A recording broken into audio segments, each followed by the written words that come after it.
الحديث الأول حديث لقوق عن أمير المؤمنين لا تيودولوريا ومؤمنين أبي حفص أوناني أبو حفص عمر بن الخطاب تنسي عمر أما خطاب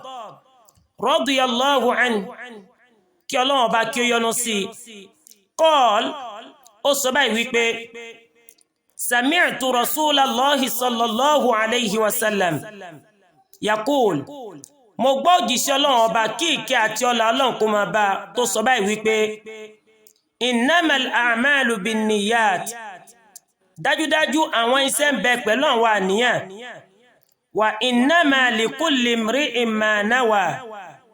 àti pé dájúdájú yó máa bẹ fọ́mọnìyàn kọ̀ọ̀kan ohun tó bá gbà lérò